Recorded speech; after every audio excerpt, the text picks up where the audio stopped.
Hi everyone, in front of me I've got HOTWAV Note 12 and let me share with you how to reset network preferences on this device. So let's start with opening the settings, and here we have to scroll down to the very bottom to find the system. Now let's tap on Reset Options, and as you can see at the top we've got the option we're looking for, so let's tap on it. Here your device is of course informing you what it will actually reset, so Wi-Fi, mobile data and Bluetooth.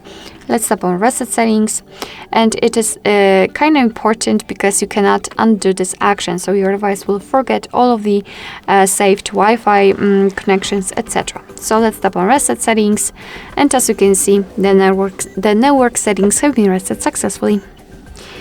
Alright, so that will be all. Thank you so much for watching. I hope that this video was helpful, and if it was, please hit the subscribe button and leave the thumbs up.